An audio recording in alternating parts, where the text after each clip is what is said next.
Hey, Hello. welcome to the Sacramento Tree Foundation's Save the Elms program training. Our STEP program, as we like to call it, has been looking out for elms in Sacramento since the 1990s. STEP is a very special and unique community science program in partnership with the city of Sacramento. As your elm sees for this training, Mhm. we'd like to introduce ourselves. My name is Pamela Sanchez, and I am the Community Education Manager at the Sacramento Tree Foundation. And I've been a certified arborist talking with people about trees at Sac Tree for years. And I'm Caden. I'm the community arborist here at the Sacramento Tree Foundation. Um, you're curious? Oh, And you're also a certified arborist. yes, I'm also a certified Okay. arborist. All right. We know what we're talking about. Um, so your curiosity and interest in elms and protecting them from Dutch elm disease likely brought you here, and we are glad to have you. We hope we inspire you to join us this summer and spend some time keeping an eye on elms in your neighborhood so we can benefit from the shade and beauty that Sacramento's remaining elms bring us all. So I'm going to jump into the next part of the presentation with Caden in a minute. Before we jump into elms, though, I want to talk just a little bit about this organization and why we are proud to be here. The Sacramento Tree Foundation cares for trees at every single stage of their lives, from little seeds to planting trees, and then as they grow and get taller. As the trees mature, we monitor them, like the elms, and then at the end of their lives, after they've already given us so much, instead of going to the landfill, we take them and mill them into lumber and slabs to be further enjoyed. From that overarching, comprehensive philosophy, we run a wide variety of programs that support these goals. We work with many local neighborhoods and communities to support their needs with tree stewardship and planting, and we focus our efforts on building relationships with communities that currently have less tree canopy. One of our most well-known programs is our over 30-year partnership with SMUD, where we provide free shade trees to residents, businesses, and schools across the county. One of our newest goals is the reuse of urban wood, and our Urban Wood Rescue Yard sells milled lumber and live edge slabs for folks to build whatever we want with so that the tree's life can be extended through the use of its wood. Our education efforts range from teaching adults how to care for trees at workshops to trainings just like this one, to our program for elementary kids who grow acorns into seedlings right in their classrooms and learn about native oaks in our urban forest. We're pretty proud of all that. So I hope you're here today because you're interested in learning about some of our biggest, oldest, and most beautiful urban trees and what you can do to help save them. We will get into the science in a bit, but we also want to take a moment to share some of the history and context of this issue. So hopefully you'll walk away with an expanded appreciation for how our urban forest and how much care it takes from the entire community to keep it healthy. There was once a population of about 25,000 trees, and now only about 1,700 public elms remain standing in Sacramento. Primarily have English and American elms here in Sacramento, but there are also significant numbers of Siberian elms, Chinese elms in the city, as well as many zelkovas. Zelkovas are in this elm family, but they are resistant to Dutch elm disease. About 40 elms per year are removed because of old age, structural problems, development, or Dutch elm disease itself.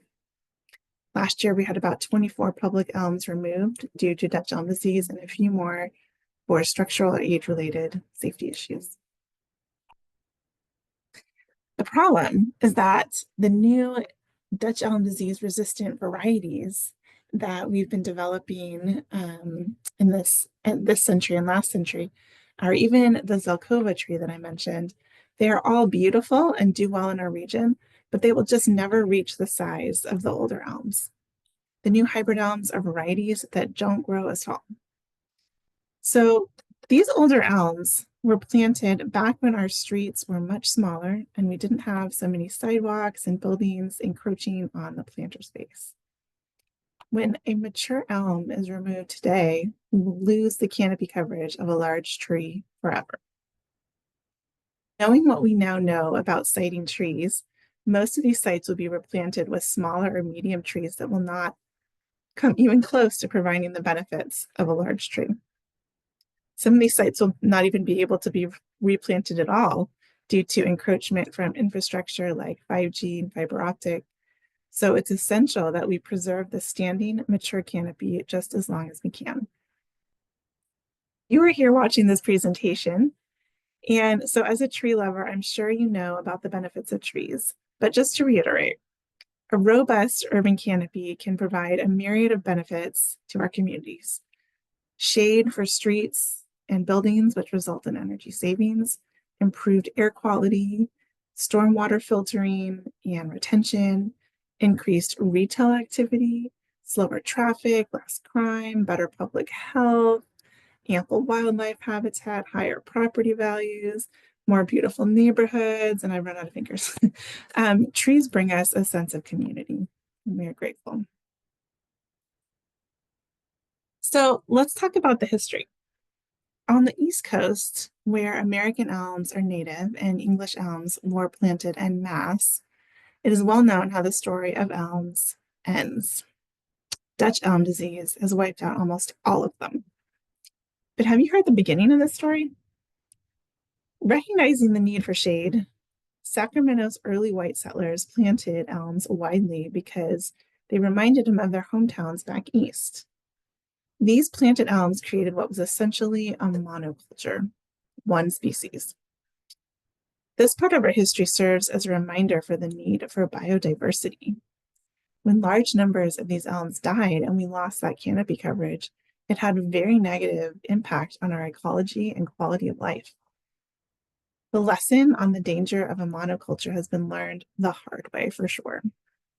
We've gone through the same type of issue with other tree fads over the years. For example, eucalyptus planted all over in the 1800s to clean the air and prevent disease and use the wood turned out to be a fire hazard and unsafe around structures, and the wood's not that great for a lot of construction anyway. And then Modesto ash that lined mid-century suburbs are now reaching the end of their lifespans and becoming hazardous, leaving many neighborhoods with no trees at all. Fruitless mulberries were found to have very destructive roots to hardscape, and so many of those have been removed. The moral of the story is plant the right tree in the right spot and plant many different species within a community. Here's a brief visual timeline of our elm history here in Sacramento. In 1870, elms were planted as street trees in many Sacramento neighborhoods. In 1921, Dutch elm disease spread to Europe and was isolated and named by scientists in the Netherlands. DED arrived in North America in the later 1920s and early 1930s on a shipment of lumber from the Netherlands that was intended to be used in the booming Ohio furniture industry. And then by the 1970s, it had wiped out huge populations of elms in the east and had begun spreading west. It's estimated that over 75% of the near 77 million in North America were dead by 1990. The first case of confirmed Dutch elm disease in Sacramento popped up in 1990 at 10th and G Streets downtown. Knowing what had happened on the East Coast and what this meant for our elm population, CAL FIRE started a DED monitoring project in 1991, but only had funding to run the program until about 1993. So at that point, CAL FIRE needed some help, and then in 1994, the Sacramento Tree Foundation took over the elm monitoring program and created the first iteration of the Save the Elms STEP program, which ran successfully as a community science initiative until 2005. And during those years, volunteers identified 442 cases of DED. Way to go, volunteers. So for funding and support reasons, the STEP program went dark after 2005, and the monitoring of our elms became a daunting task for the City of Sacramento Urban Forestry team. But then in 2016, a partnership was born of the two, and the STEP program was revived to be run by Stack Tree, powered by volunteers and supported by the City of Sacramento. And that's where we are today. So looking back, this photo of an elm-lined street was taken in Illinois, but it serves as a visual reminder of what we stand to lose because these elms can never be replaced. Here is the same street with the elms wiped out. New trees have been planted, but they're never going to reach that same size, unfortunately. So to draw a comparison between that example and what we stand to lose here in Sacramento, here's a photo of our own McClatchy Park in Oak Park, just south of the Midtown grid. And this photo was taken in 2019. But right now, there's still about 60 elms that make up most all of the park's canopy. And that is the main species of tree in this park. And we've had a number of confirmed cases of DED removed starting in 2019 in McClatchy Park. And so it's more than likely going to continue to be a hotspot over the years. Additionally, the park's elms have been hard hit by elm leaf beetle in the last couple years, and that does not carry disease, but it ravages the leaves and stresses the trees.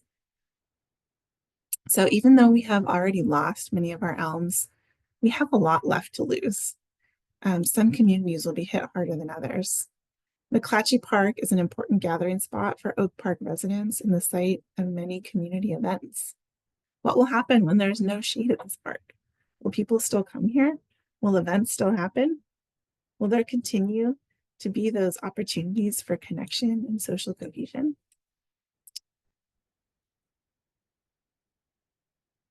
So here's a map showing the location of Sacramento elms, and this is similar to what you'll see in our monitoring app when you're looking for elms to monitor. And other neighborhoods, you can see the green dots representing individual elms. And besides Oak Park, like I just mentioned, other neighborhoods with large populations of elms in Sacramento are the Land Park area, both the park and the neighborhood. Downtown and Midtown have the majority of the elms, but also Curtis Park, Elmhurst, parts of East Sacramento, and then there are also many in North Sacramento, Del Paso Heights, and the southern part of Rio Linda have many English and American elms also. So last year, cases of DED were found by our volunteers and by the city in East Sac, Land Park, along Dry Creek Road in Rio Linda, and at the Marshall School in Midtown. Like I said, many of these were first spotted by our STEP volunteers. Woohoo! And the City of Sacramento arborists find the rest as well. They're out with their eyes on the trees every day. So these are spots, these hot spots that warrant some heavier monitoring coverage, especially in the early season in May and June. And that's because trees that were infected last year might not have shown symptoms at the end of the growing season when the trees aren't growing rapidly and when they're getting ready for a dormant winter. But with spring now bringing on the new growth and the tree's vascular systems pushing lots of water and nutrients upward toward their leaves, they may show symptoms very early and the disease can move very quickly from there. So these spots deserve just a little extra attention from us monitoring as they're pretty vulnerable. So Caden's going to get into the specifics of the disease very soon, but it's important to note just how quickly Dutch elm disease can kill a tree and why regular monitoring and early detection are really crucial in the fight against its spread throughout our urban forest, right? So this tree was at the Marshall School property in Midtown, and it was detected as symptomatic by one of our volunteers on June 3rd. And this is photos from 2019. We also had another tree at the Marshall School be identified last year in 2024. But yeah, so they first identified it on June 3rd, 2019. And then by July 7th, you can see how far the disease has spread in just about a month, right? In this case, because the tree belonged to and was under the jurisdiction of the Sac City Unified School District, the tree sat longer than normal after having been identified as infected. A city tree would not be allowed to sit that long once we determined it was DED. And this is an unfortunate case because of the threat that this tree then poses to the elms around it. But with that situation, this photo, it does give us opportunity to take this photo and really observe the quick and drastic decline of a tree with DED. So big shout out to our STEP volunteers for identifying this tree and the one in 2024 so that we could tell the city about it and they could nudge the property owner to take quick action. So we'd like to give a huge shout out to our awesome sponsors and partners at the City of Sacramento Department of Public Works.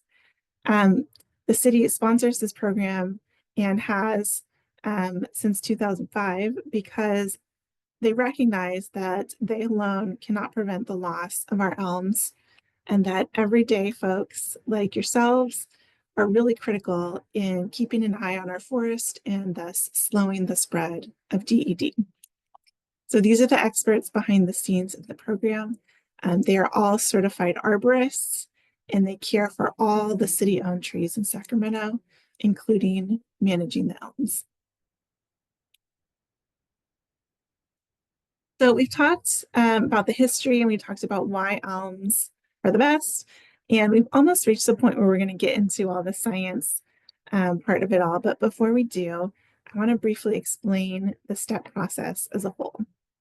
So you all come in, take this exciting training with us and become elm experts who will then take all your newfound elm knowledge and love out into the streets of Sacramento to safely monitor our elms. So you'll use our mobile app on your smartphone to report trees that you believe to be showing symptoms of DED. So you'll be the first point of contact, right? And then Kaden and I will examine your reports that you turn in through the app. And the ones that do look like positive DED, we will then pass on to the city team who will head out to the trees to inspect them and take samples if necessary. And if they confirm that the tree is infected with DED, it will be removed by the city. And Kaden will cover why that is. But after that, the wood will hopefully be recycled through our urban wood rescue program, which I mentioned earlier saves usable trees from Sacramento and mills it into lumber to be sold and used by local craftsmen and makers. So it is a seed to slab model.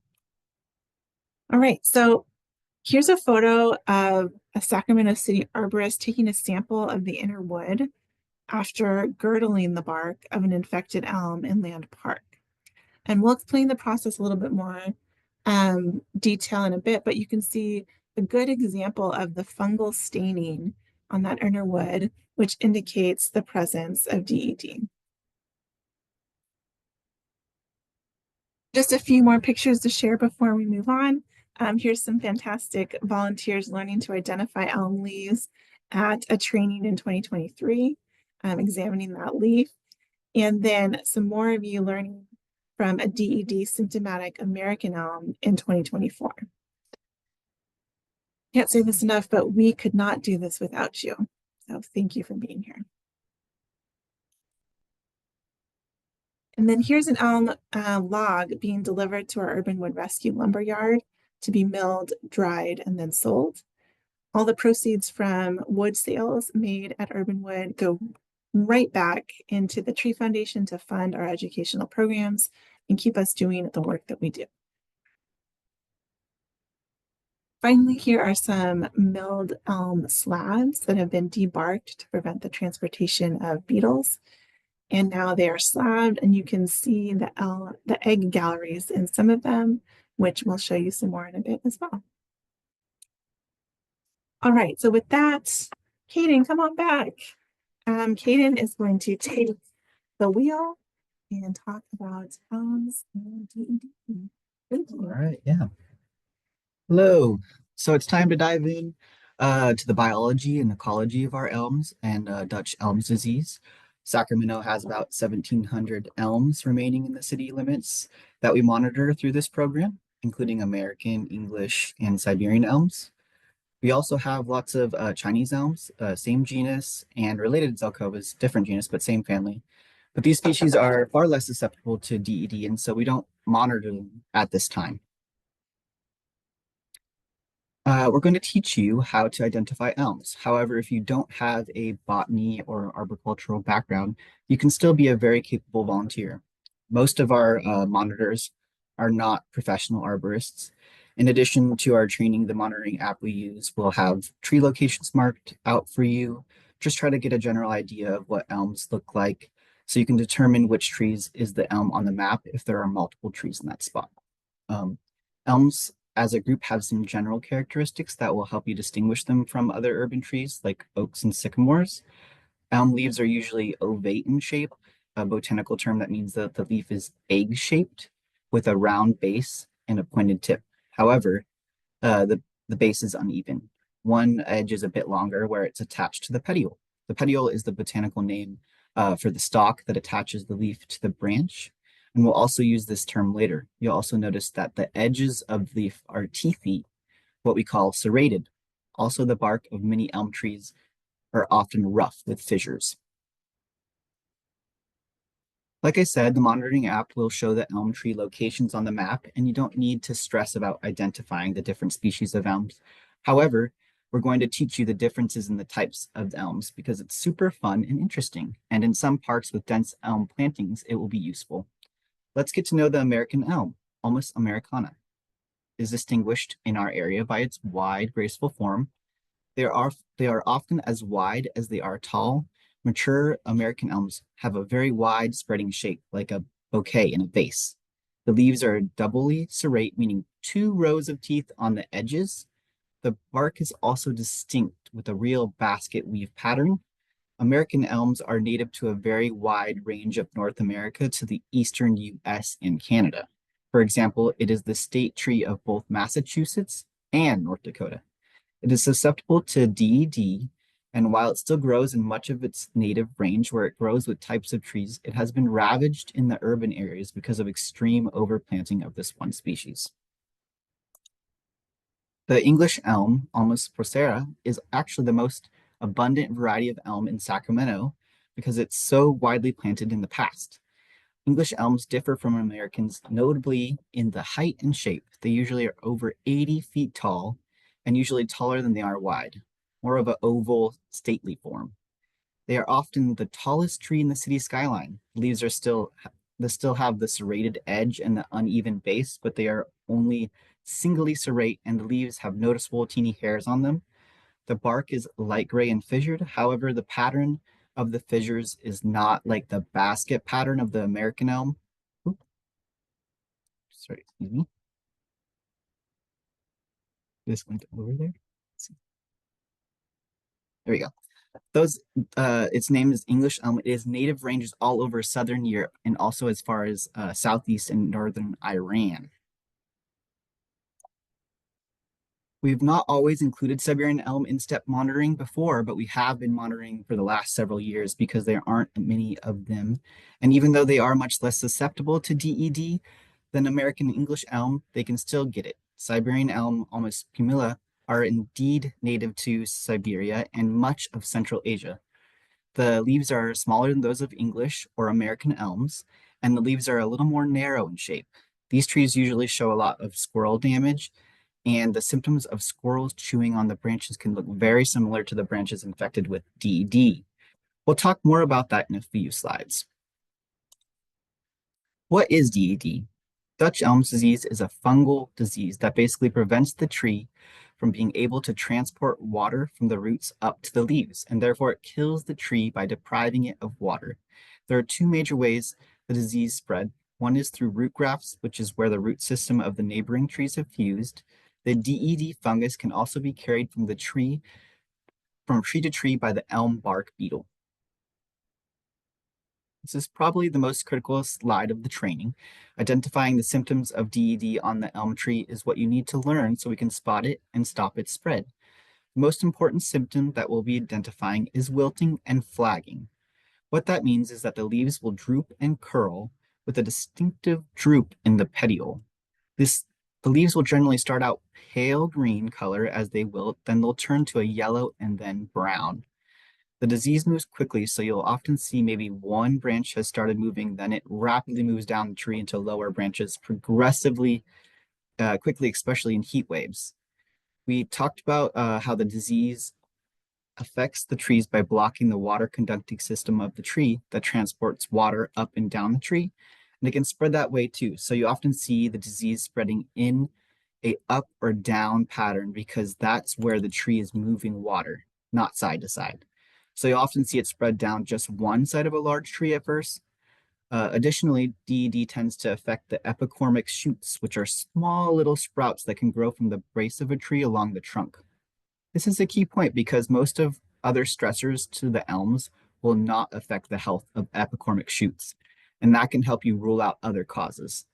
There are other symptoms for Dutch elm disease as well, but we're not going to be looking for these. The staining of the wood or galleries from the bark beetles are signs that the city arborists might look for once a tree is already in decline. So you can see in this photo on the wood under the bark, there are dark streaks, and that's where the fungus is growing in those veins of the wood, where the water should be. Under the bark, you can also sometimes see galleries from the bark beetles or shot holes where the beetles emerged. Girdled elms show staining and beetle galleries. Volunteers only need to look for wilting, flagging.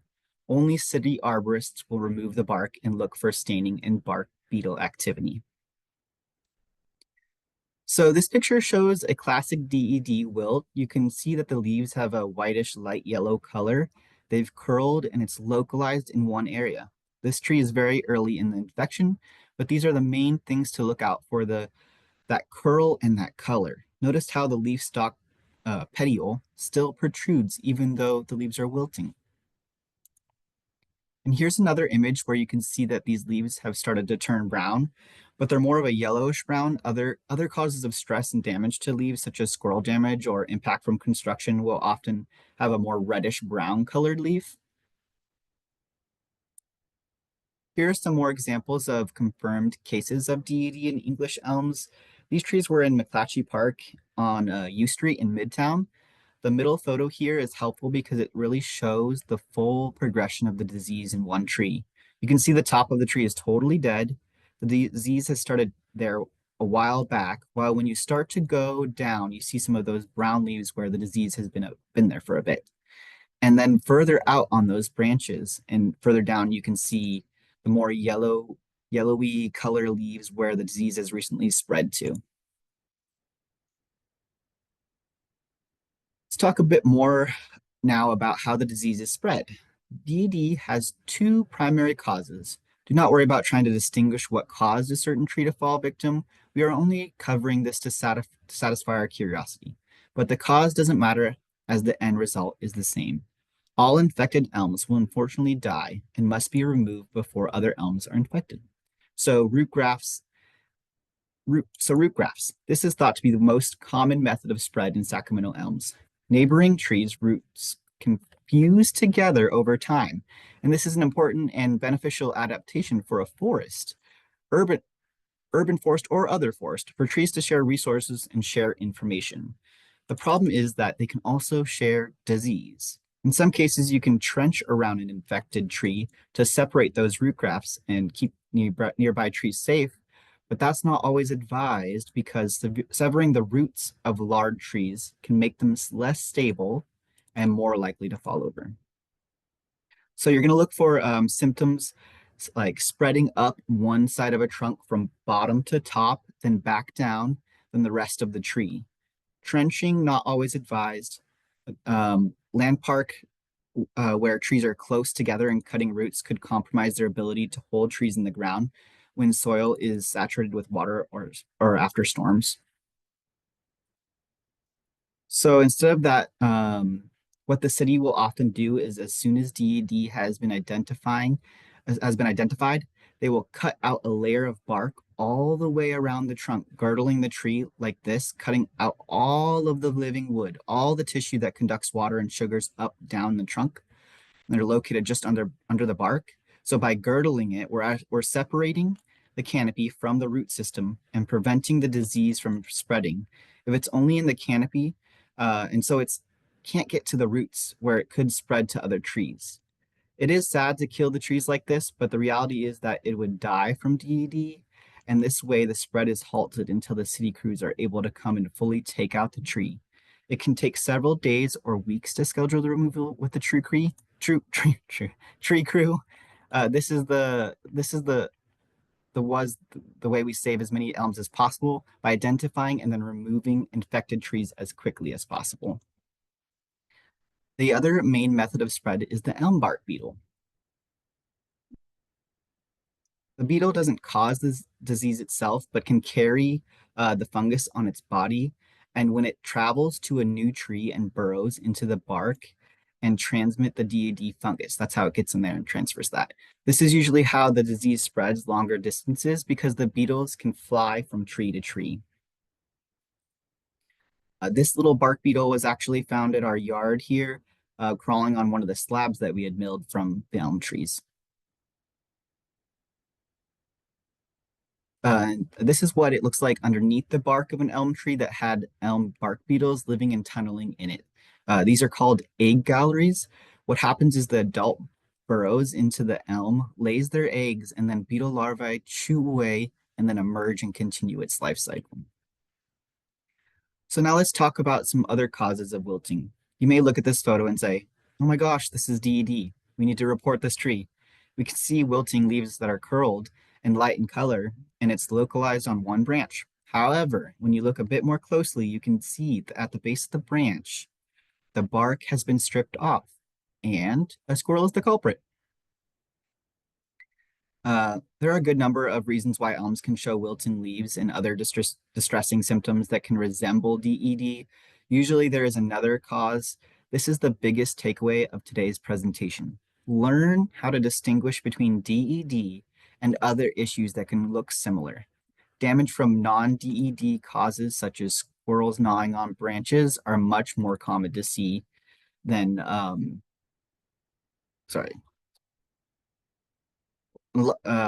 much more common to see than from DED. With squirrel damage, you typically see that on mid-sized branches, not too large and not the small epicormic shoots.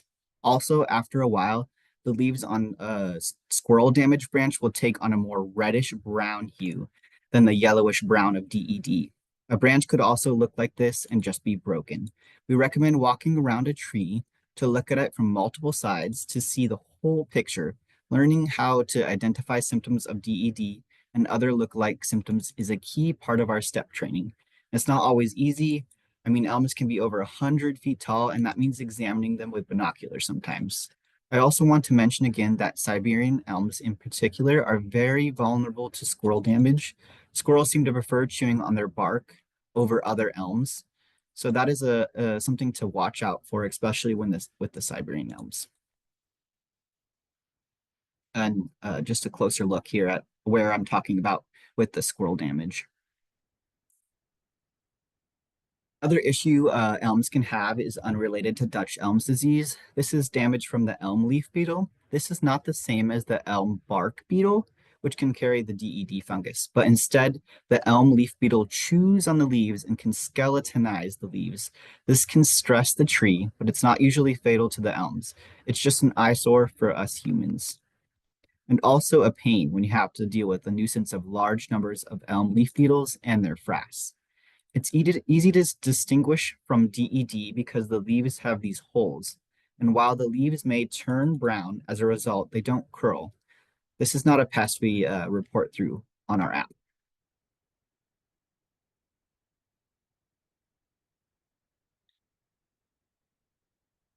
Another issue elms can have. Oh, I'm on the same thing. There we go. Again, there are many other causes of stress and dieback in elms, and damage from a long-term drought can be a big one. This was a more common issue we spotted a lot in the years after 2015. We live in a dry climate, and it happens especially if we have multiple really dry years in a row. Typically, a drought-stressed tree has dead branches throughout the tree, especially at the top where it's hardest to haul water up to, and the damage is not just localized to one branch or one side of the tree. That's different that how DED often starts at one branch and then spreads vertically. If you do see a tree with very large dead branches like this, that can be a hazard regardless of the cause, and you can report that to the city through 311, not on our app.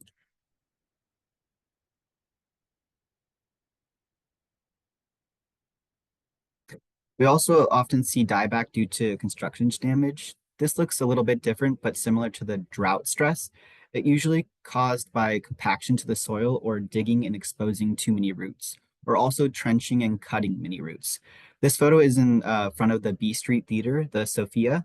Before this elm had to be removed, I want to stress that there are rules and ordinances in place to try to prevent damage to our urban forest. However, there is not always the capacity to enforce these rules. Before assuming has DED, any elm has DED, we rule out those possible causes of leaf wilting or branch dieback. Take a screenshot of this slide if you'd like to remember your what's not DED checklist. And with that, we are done with our Save the Elms program training session. I hope you are learning a lot today and are excited to get out there and monitor our amazing elm trees throughout the summer. I'd like to give a huge thank you to my step partner, Pamela, and to all of you for spending your time to learn and volunteer with us. Next step for you, get it, to learn how to use our monitoring app to enter the elm data. All right. Great. Thanks so much, Kaden. That was great. So we welcome you to join us for one of our in-person trainings. And if that has already passed, you can get information on next steps on our webpage at sactree.org/elms. And if you have any more questions that their webpage doesn't answer, then you can reach out to us via email at elms@sactree.org. So we hope you enjoy being part of the program this summer, and thank you so much for taking a walk and saving a tree. Bye. Thanks.